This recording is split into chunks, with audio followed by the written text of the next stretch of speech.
I swear Miss Priestley has coined the phrase, mind your business. And we know that love requires courage. Does Miss Walker have enough? And looks like the Reverend is revving up for another round with Miss Walker. We're talking about it all right now on the Gentleman Jack After Show right here on AfterBuzz. You're tuned in to AfterBuzz TV, the ESPN of TV talk. Now, let the buzz begin. It's if we do it together, it works, right? What's happening, y'all? What's happening? I can't do my shoulder because Raven was beating me up this whole episode. Every time somebody lost their mind, I gotta walk out. So good to see you guys. Welcome back once again. This is Gentleman Jack, Season 1, Episode 5. This one is called Let's Take Another Look at Your Past Perfect, because it's not quite perfect, y'all. We got so much to talk about. Of course, we got love and happiness. We've got business, and we've got these hands. You guys are going to find out all about that. We're also going to have our special episodes, our special segments with Hella Facts and Hella Clad, right? We got it. That's but right. First, once again, you guys, I am Jackie Ray, and let me introduce my favorite panelist. We're missing Shauna O today. She's on mom duty, but we still love her. Shout out to her. We've got Raven French. Hello. And J-Dub, also known as Joshua, also known as Cleverly Clad. What's happening? He's got so many names. All right, you guys, how'd you guys feel about this episode? Overall thoughts off top with you. Look at the faces. You want to go first or you want me to go? Look, All right. this show, telenovela, all of that, all the daytime soap operas, all of the emotion, just so raw, just so good. And then the ending. See, I told you I was getting beat up. You can see it now, right? Yeah. Look at all that frustration. It was good, child. It was good. Josh, It what'd you was think? good. It was good to see. Actually, I like to see Miss Walker, how deep she got and how she really tapped into those emotions towards the end of the episode. Yeah, I mean, I was kind of, in a good way, I was disappointed, not like with the show at all. I thought the show itself was phenomenal, but Miss Walker, if you don't get your entire life together. I'm telling you.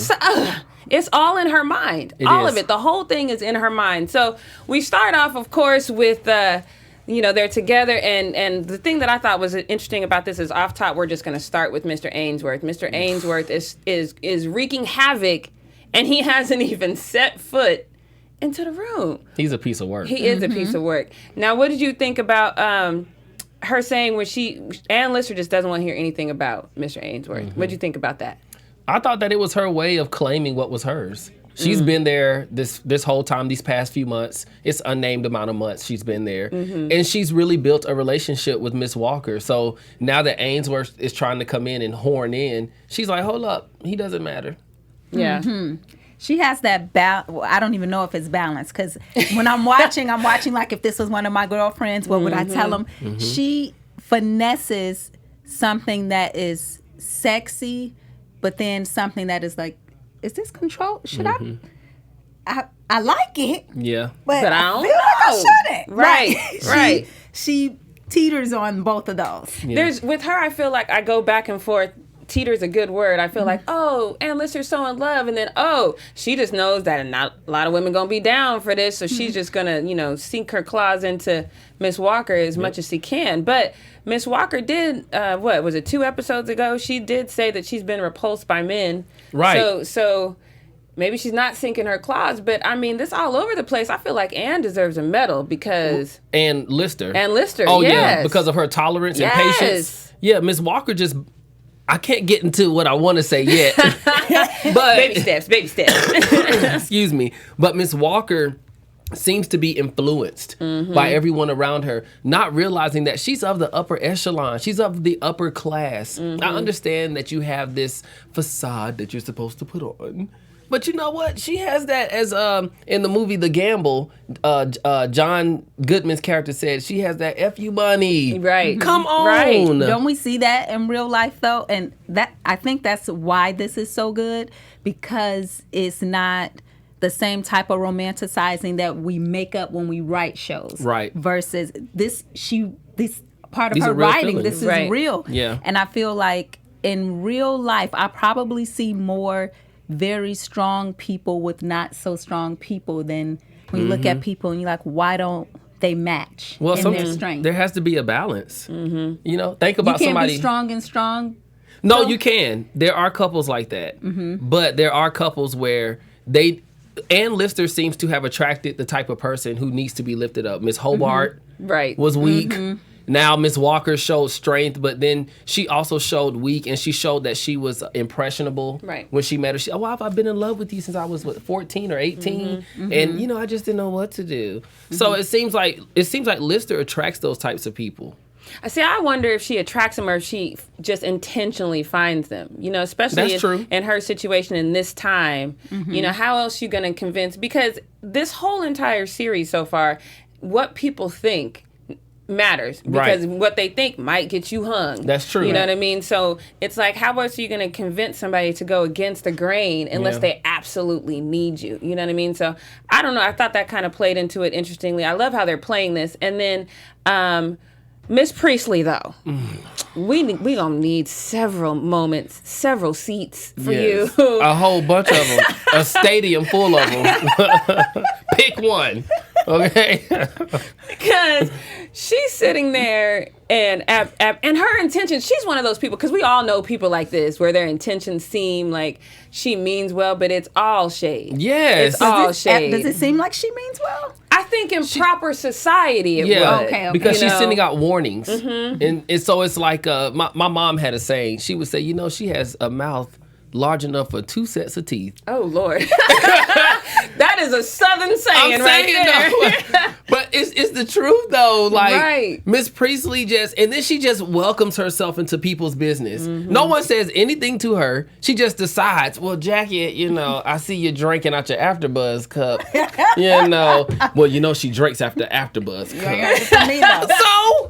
Right, because even Mr. Ainsworth, when they're sitting there at the table and Miss Priestley's like, you need to go ahead and go on over there. And now you done already walked in on the ands. Yes. And now you're trying to get him to do the same. And he's kind of like, no. Because I already realized I'm out of pocket. Right. I already done sent her the mark. I missed the mark. My wife died, and I was like, checking the pulse and writing the letter at the same time. Trifling. Yes. You good? I know. She ain't even cold yet. Look, Jackie, I gotta say now, I knew some of them in the church. Oh. Like they, you know, their spouse got a little sick. And it was like, you know, Sister Jackie, you know, my wife can't cook. So if the Lord will bless you, dog. Oh, yes.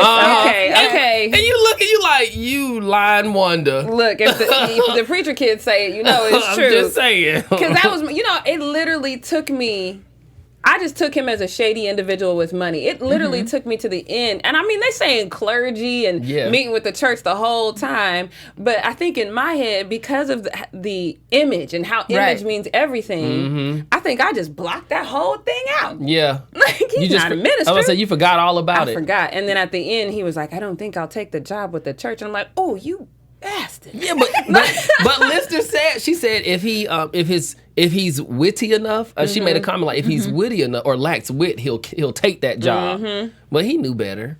So we have Adrienne Castro. She said, man, I used to like Miss Priestley. The way she talked about Ann Lister, she seemed like such an ally, but damn, she fake as you know what. I'm telling you. Facts, man. I just, and that's the other thing, but we're going to get to that part in a minute. But so the other thing about the opening scene that I thought was funny, because it just kind of came out of left field, is when Ann Lister sat down in a very manly way, and then she was like, can I borrow some money? And I was like, what? Yes. I thought it was dope. They were there together having their morning banter. Right. I guess you could say. Right. And then out of nowhere, she just like, so you got them duckies, bro? Yeah, let me hold that. You got let me hold that. But to me, it didn't come off as manipulative. It was that moment where it's a moment of levity in their relationship. Like, we cool now. I can ask you for $1,000. Right. I mean, okay. Fun fact, I don't know how many of y'all that cool with me walking to me ask me for $1,000. I mean, Raven could. Look, I'm like, Jackie. Yeah, but I give you $500. Look, you are so stupid. All right, so real quick, how did you think when Miss Walker, Raven, how'd you feel when she told Ann, she's like, I feel like I can take on the world with you, but when you're away, I don't know. Like, how did that make you? Especially, I'm asking you because we know we're gonna get this woman's perspective real quick. Yeah, I love that. I feel like, and I felt bad for Miss Lister in this episode as it progressed, but I feel like that's kind of what happens. When you're saying to someone, you lack courage, that's real all around in her entire personality. We compartmentalize things in life and think it's that one moment, but that's her whole personality. So it's like, she is. I hate to keep calling the lady weak. But if that's what she is, if the dog is black, if it barks, it's a dog. Okay, cats don't quack. Okay. I want to come up with a different word for her because she inferior. She's invalid. Help us, chat. Help us. Invalid. Help us. But she lacks courage. She does lack courage about everything. I feel like she'd be scared of her own shadow. At high noon. Like, I agree with that. I feel like she'd be afraid. She's just afraid of everything. Yeah, and that's what perplexes me about Ann Lister. Like, she's so strong, and I get what you're saying about opposites attract, but polar opposites. Yeah, they are polarizing. That's true. I think true. the softness of her, now it's switching up, but the way she sees the world because of how she thinks also makes her kind of vulnerable and open. It allows for those qualities when you're that type of personality, but. Well, let me ask this then. Okay, so we know that Miss Walker pretty much grew up with what we consider today a silver spoon in her mouth. Right. She's a rich lady. Do you think that she was limited on her ability to critically think and enjoy the world because she was rich? Because that could be a reason why she's so naive and weak, because she's never had sheltered, basically. Yeah, sheltered. Thank you. That's the word. Thank you. I mean, sounds right, but Anne grew up with money. Yeah, but Anne also left. Right. Like, Anne grew up with money. And are we talking the same kind of money? It doesn't seem the same. Yeah, Miss Walker definitely got more, because otherwise Miss Lister wouldn't have to ask for none. Right. That's true. and Anne's money seems more like it was worked for. Right, Whereas Walker is kind of like they've had money for decades, centuries. Old money, new money. Yeah, so it's a little different. Yeah, right. Okay. So, as the preacher's kid, and you saw that Bible, did you peep the note he left in the Bible? That horrid note. Blasphemy. Come on. I couldn't wait to ask you that. How'd you feel about now, what did it say? It said, I can't wait to rest on you? Yeah, I rest upon you, which in those terms means that I rely on you. I went in a whole nother place. I thought that meant rest upon. Yeah, but I'm saying, but in that sense, rely upon means to rely on love, rely on affection, romanticism. Oh, that makes that way more innocent than I had it in my head. I had that way dirtier in my head. No, but it is dirty, is what I'm saying. Like, she meant physically. I know. That's what I'm saying. That's why I said affectionate. I'm on TV. Oh, right. Okay. All right, come on, saints. Okay. Gotcha. No, but man preaching. Yeah, but I'm just saying, like, it's sacrilegious to do something like that. Right. And then Ann Lister made the point to let him know, hey man, you're gonna be accused of adultery and fornication. So it might be in your best interest to leave. Well, I'll expose you too. And she was like, that's cool, bro. I can handle it. Right. I'm Ann Lister, but you're Thomas Hainsworth. Yeah, I get it. She's cold-blooded. Yes. I just want to quickly say to you guys out there in the chat, hey, welcome, how you doing? Make sure you chat at us. If we say something that you are historically privy to, because we know some of you historians are out there, go ahead and drop a comment now in the chat, and we're going to get to that. Raven, you got anything you want to say to the people? People, yes. Thank you. Thank you for joining us in the chat. Thank you for joining us on iTunes. Thank you for making us the ESPN of TV talk. We are loving being here. We are loving this show. So do us a favor. Subscribe if you're on YouTube right now. Go ahead and subscribe. If you're listening on iTunes, go ahead and give us the 5 stars. Please leave us comments in the chat right now so that we can chat back with you. And if you leave comments after, we'll definitely respond. We love the show. We love being here. It's so much to talk about. So keep listening, tell your friends, and stay with us. Yes. All right. You see what Adrian said? Yeah, I was going to say, somebody got to read this comment. What? Adrian, I'm going to read this, but I'm going to read it the PG-13 way. I thought that was PG-13. Is that PG-13? Yeah, we can't trust Jackie. Okay. Factual. Well, Adrian or Adrienne, however it's pronounced, says, LMAO, I thought he meant like rest on her bosom after rumble in the hacky sack. Okay. Hacky sack. Wow. Okay. Yes, that's what I thought. That's what I thought. That's rest upon. But so okay, so let's talk real quick. So Ann Walker sends the package back. She wants the package to be sent back, and she writes this letter to Mr. Ainsworth that basically says, "Don't start none, won't be none. If you need to talk to me, talk to Miss Liz, talk to my girl. Right. Got somebody." Right. Now, to me, because that's something I would say in the club. If somebody's like, "Hey, yo, girl, let me get your number." Hey, you see my man sitting right here? Right. Don't disrespect me like that. So if you're trying to be all indiscreet, why would you say, "Talk to my girl"? Well, she was telling her what to say. Right. Lister wrote that letter. Yes, she did. She did. Okay. Do you think Walker has... I'm trying to give my girl a backbone. Her spine is weak. This whole time, I just got that. But Jackie, you weak didn't spine. peep it. I did see Aunt, but I felt like Miss Walker was excited to be like, "Yeah, baby. What else should I say?" You know In the what I moment mean? because of the energy Yeah. of Lister.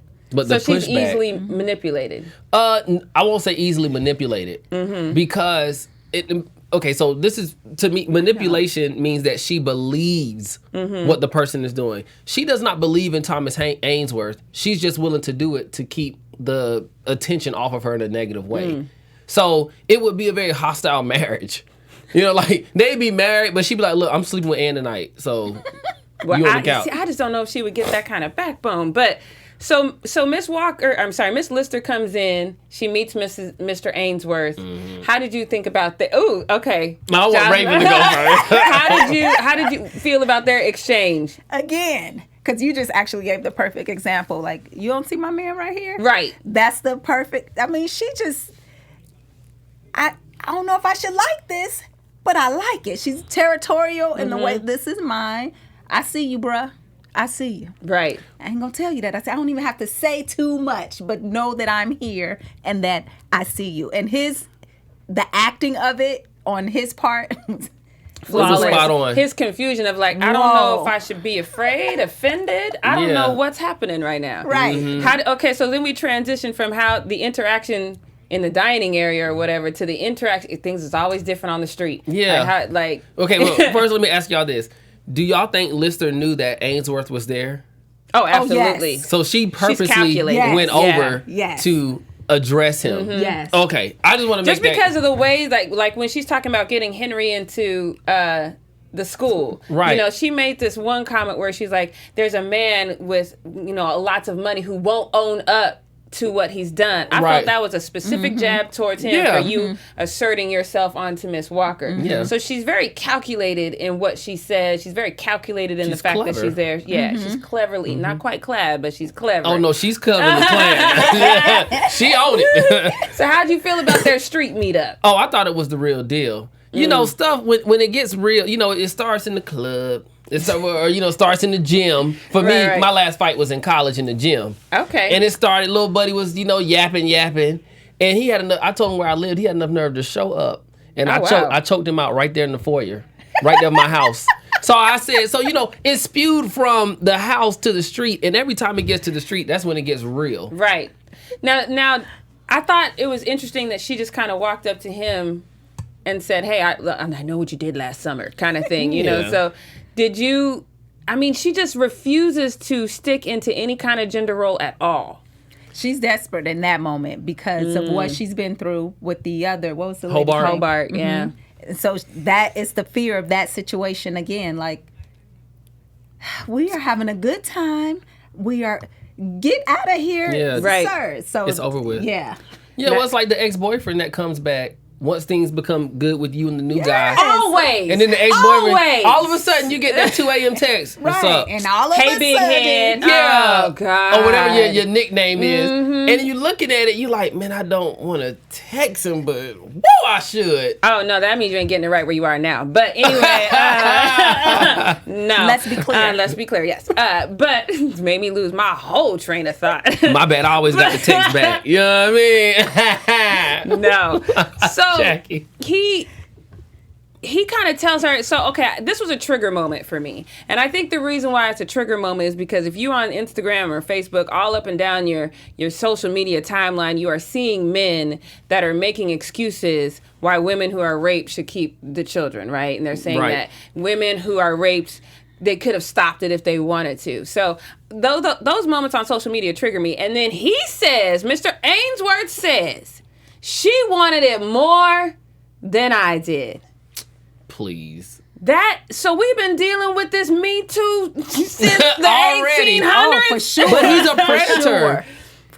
He's a predator. Yeah. The fact that... Go ahead, Raven. Yeah, just lets you know how slimy and gross he is. He's terrible. He does not represent anything of a gentleman whatsoever. Right. He's predatory. Who knows how old was Miss Walker? Do we know how old she was during this encounter? Well, Miss Walker's 29 right now. Right. So a couple years ago, so what? She's anywhere between 25 to 27, maybe? Yeah, and he just advanced himself on her, and she probably was frightened by him because of his position. Right, and you see what her personality is like even now. So, yeah, that moment really triggered me. But so Miss Walker tells him, that she would out him for adultery and fornication, which I found that interesting because all of LA would be out right now. Like if you try to out somebody, I was like, everybody getting hanged. Everybody. We ain't no survivors in LA.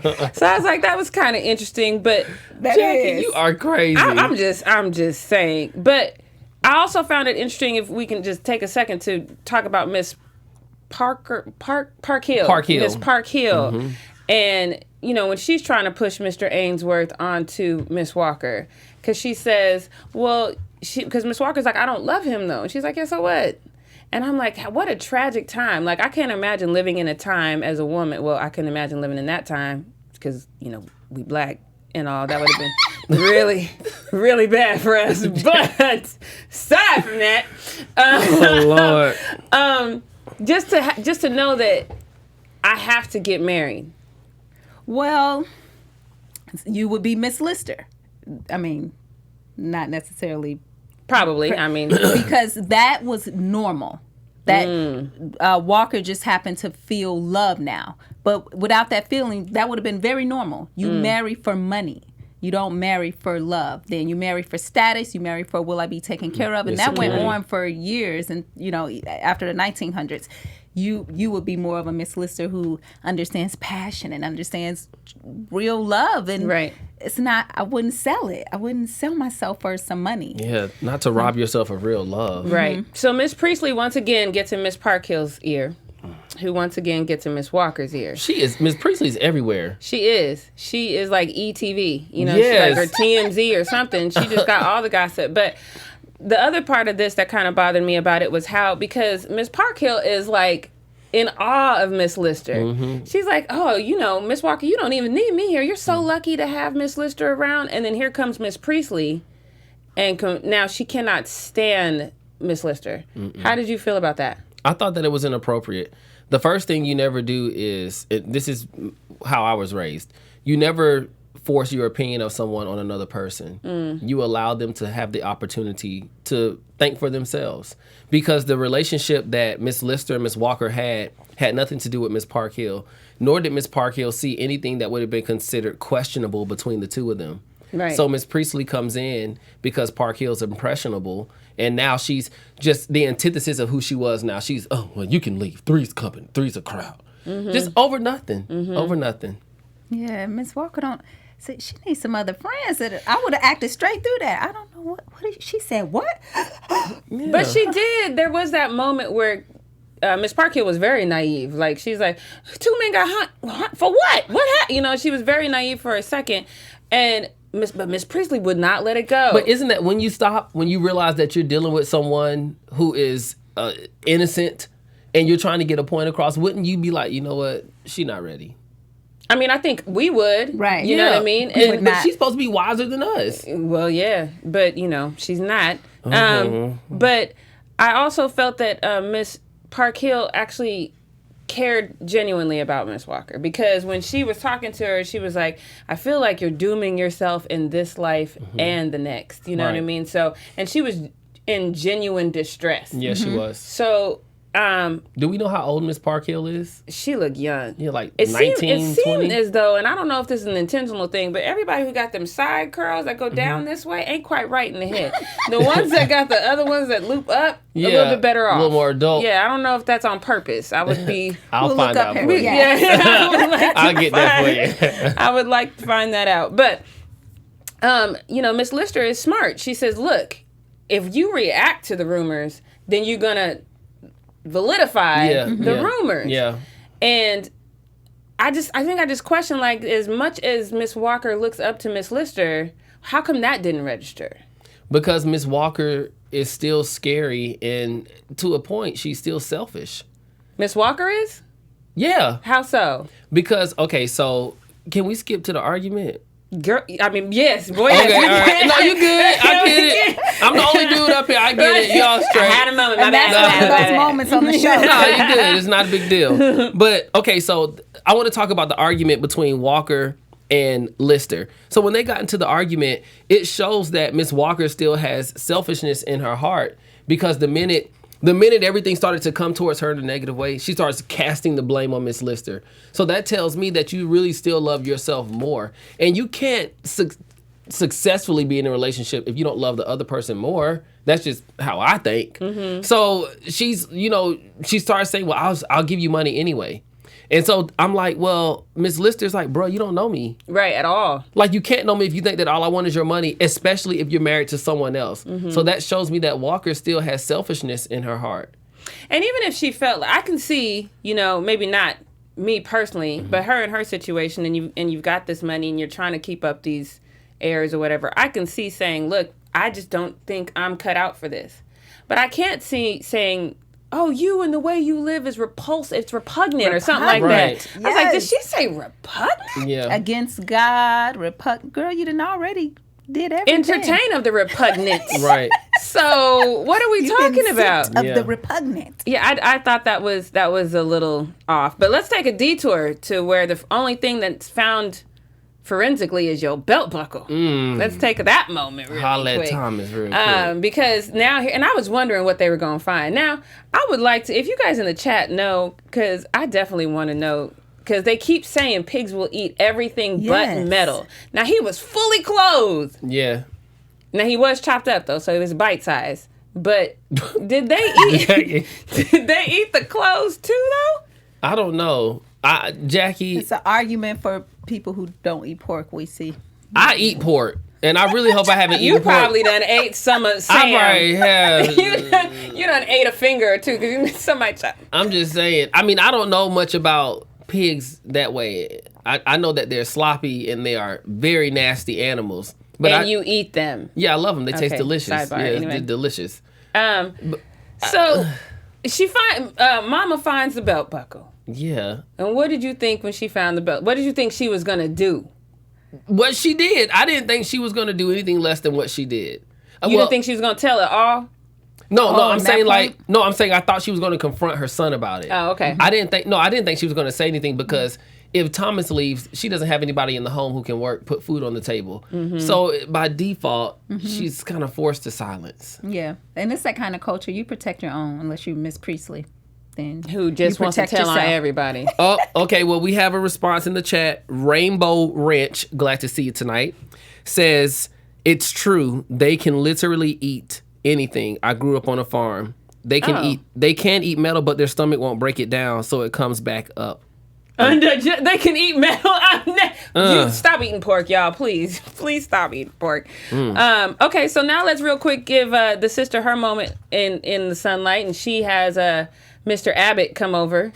Let's talk about him. What y'all think about Mr. Abbott? Is he a good fit for Ann's sister? Raven, they're the type that when you physically see them together, they look perfect. Like they look like they match, like almost related, but together. Right. He's repulsive, though. I don't like him at all. Wait, we're talking about Mr. Abbott? Yes. The sister's the one boyfriend. when he was eating all the... And just would not stop talking. Yes. And what did he call? He said, because, you're elderly. And I was like, oh, God. That is so... like the embarrassing, like, But she didn't know that he acted like this. See, so that's why I want to know how dating goes back then, because I also did find it interesting that Mr. Ainsworth sent his biography to, and that was a sign to Miss Parkhill that he was going to propose. And I'm like, so y'all that was like the Plenty of Fish of the 1800s. Right. Let me tell you, that's a good idea. What? Because we're getting with these guys, and I don't mean me, I'm good. But we don't, and females too. He's good too. But I'm just saying, don't know anything about them really. We just get caught up in the dating of it. Then you read their biography, you see what they really got going on. So let's see this credit score. Look at it. You can see everything. Those are things that come up later. Then you divorce. I don't know. I have had several men that are good on paper. And that's where it is. Are they really? What are they writing, though? So they're just a good resume. It's a good resume, but most people lie on their resume. Right. So that's I'm like, are they really? What are they writing? Yeah. We're talking about honest biographies here. Now, I mean, I'm sure he didn't write that he's a rapist. Ooh, Does he think he's a rapist? I would hope not. Obviously not. I think that, because, again, one of those triggers for me was seeing all these things in our present day where men are saying X, Y, and Z. So, I mean, I'm sure it was exponentially worse, but I don't want to say that. I think it's probably covered up more now than it was back then. But when you can just be flippant with it back then, I think it was definitely different. But so now let's get to the business, because, the business always gotta come out. Now, Jeremiah... Let me just let you get to Jeremiah. Go ahead. You got an opinion. Just go ahead. These Ralstons are something. They're just... I just can't get over how weak they are with all the position that they have. I feel like I would have taken that position and I would have used it in a positive light to have the people love and adore me. That way I could help them in times of need. And then with that mindset, I would not have been irresponsible enough to kill or to cause a kid to break his leg and have it amputated. But see, that's the one part that threw me off. Wasn't even one of those like moments in the script or anything that was said. It's like, that you've caused this kid to lose his leg, and then you flip the coin at kids that are begging you for money. Right. Like, he does not care at all. So with that, I'm gonna flip to the last little scene there, and Anne walking home mad. And I love her walk. Just thank you guys so much. Just if I can just get one montage next week with her walking, I love her walk. But she's walking home mad, and she's ambushed by some dude. Now I think we all can agree that he's just some thug that was paid to come beat her up, right? Of course. So Chad, I want you to chime in on this as well. Who is the culprit? Who sent the thug? Because now they're enemies. But there's a lot of people who don't like Miss Lister. So who sent the thug? Raven, who do you think it is? I don't know. You don't know? All right. You got to give us an answer, Max Kellerman. Raven Fred. You got to give us an answer. Okay, you go while I think. I think that the thug was sent by Priestley. Okay. That's what I thought initially. Yeah, and I think your thing made me like, oh. I thought Priestley. I think the thug was sent by the Rawsons. Okay. Because what's his name? Jeremiah tells his brother, he's like, she's gonna sink the pit.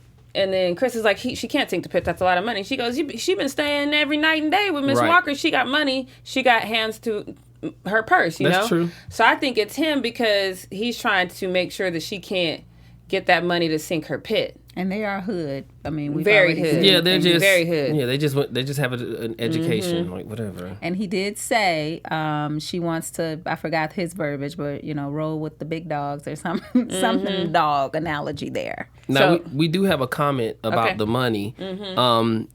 Rituparna Ghosh, I hope I got that right, says the Listers were the old money and they had a distinguished family, while the Walkers were new money. So that probably is why Anne is so protective over it. Yeah. So we seem to have a consensus. Rainbow Wrench says it was the Rawsons, and so does Adrian says it was the Rawsons. Yeah, Rainbow says that too because they're cousins. I forgot about that. I forgot they were cousins. Good we call. keep forgetting that. Thank you, Rainbow. We love it. All right, so before we get out of here, we want to thank you guys so much in the chat. You guys was with us today. Yes, we love it. Fifth panelists in the building. I want to get to our special segments, and we are going to start with some hella facts. But I think we just got one fact. Today. This is a good fact. This is a good fact. Okay, so on BBC.com, guys, since this is from Ann Lister's diary, I just want to read something that I found about her. So since childhood, she had been very different. Born in 1791, Anne was an unmanageable tomboy who exasperated mother sent her off to boarding school at age 7. Teachers feared she would influence the other girls with her rebellious behavior, and in her teens, she was confined to an attic bedroom where she lived in virtual seclusion. Her diary became her closest confidant. So that is how all of what we know about her actually came about. Man, they was rough on kids back then. That's ridiculous. Oh, God. Okay. All right. So now, if y'all saw the segment last week, this fashion thing was just one of my favorite things. So, it's that time for hella clad. Hella clad. Hella clad. Salutations, good family. Well, we're going to talk about Miss Ann Lister, Ann Walker, and Marian Lister tonight. So you all see the three of them on the screen. We're going to start with Miss Walker, who is standing next to Miss Lister. If you notice, Miss Walker is wearing it's called a leg of mutton sleeve. Okay. It is a puffy sleeve that is puffy from the shoulder down into the elbow. And the reason they have these sleeves is to accentuate their beauty. So if you see the neckline on her dress, is a nowadays we call it a boat neck. Back then, I'm not really quite sure what it was called, but it's a sloping neckline. And what it does is it accentuates her beauty. And so women who were considered very attractive or very assertive in a sexual sense wore these types of dresses. It was a modest way to attract a man. Okay. Now, we do look at Marian Lister. We also see that she's wearing the puffer sleeve, but because she's not considered the most attractive, hers is covered by a lace top. Oh, okay. I see. So that can tell you the difference in partly why Miss Lister was open to approaching Miss Walker, because she has the sloping neckline and it's almost like an invitation, like, hello. Now, let's talk about Miss Lister. This is your girl here, Jackie. That's my girl, so I got you. man. All right, so Miss Lister, we're going to focus on her headgear. She is wearing a top hat. So the top hat represents authority and power, and it is said to contain thought. Meaning, if she were to change her hat, that means that it would change the opinions of her opinions and opinions of other people. So she wears a demonstrative hat to accentuate her power and that she's firm in her beliefs. It's very important to mention that. I did also want to mention Miss Walker's hat is a bonnet. So if you see the women wear the bonnets on the outside and the inside. On the inside, they wear the bonnets because it keeps their hair tidy. On the outside, they wore it as a fashionable piece to keep dust out of their hair. And it just ties under the neck and adds a little bit more a style to it. Nice. And that's it for Hella Class. Yes, I'm so in love with this fashion segment. Yes, I'm going to have to go get me an off-the-shoulder piece. Just drop it on them. Bam. Let's get it. All right, so let's get into these AfterBuzz predictions. Your AfterBuzz TV predictions. Josh, let's start with you. Oh, my goodness. Well, first off, I think next week we will find out who the thug belongs to. And I think you all have cogent points. It is probably the Rawsons. And I do think that Marian is going to start figuring out what's going on with Miss Lister. At the end there, she said that's not the type of punishment you get from whatever, she said. Falling off the wall, she said. Falling off the wall. So I think that Marian is going to start her little investigation, and that's going to bleed into a few things with Miss Lister. Woo, okay, this is a tough one. I will go up to the relationship. I think there's obviously going to be a bit of a separation, but Walker is so flip-floppy that she's going to flop right on back because her strength is with Miss Lister. Yeah. So I think at some point, however that happens, that's that relationship is going to mend itself in some kind of way. Yeah. So for those of you guys that have actually read the diaries, forgive me if I'm completely wrong, but I think that, Miss Lister's going to take like a huge break, almost to the point where I think it's the fact that Miss Walker's probably going to be going slightly crazy that's going to bring Miss Lister back, because I just feel like she's had it. She's going to need her. She should. Yeah. So, but I think what started out as just kind of a plaything has turned to love for her. So she is going to have to go back and rescue her girl. Okay. That's what I think is going to happen. Talk. All right. All right, you guys. Once again, thanks for hanging out with us tonight on the after show for Gentleman Jack Season 1. Raven, tell everybody where they can find you. Everybody, you can find me on all social media at Raven with an I, Raven French. And you can find me at all social media at Cleverly Clad. I am Joshua Wright. Yes. And once again, I'm Jackie Ray. You can find me on all things social media at JRayTheFanatic or online at JRayTheFanatic.com. I almost forgot the dang website. That's all right. Make sure you're back here next Monday, because we got another episode of Gentleman Jack. And once again, thank you guys from AfterBuzz, and we will buzz you later. Holla. Our founder, Keven Undergaro, and me, Maria Menounos, would like to thank you for tuning in to AfterBuzz TV. Remember, we're not just the first, we're the biggest in the world, and we're the only destination for all your favorite TV shows. Whatever you crave, we've got it. So go to AfterBuzzTV.com and check out our lineup. Buzz you later. The views expressed herein are those of the hosts only and do not necessarily reflect the views of AfterBuzz TV or its owners or principals.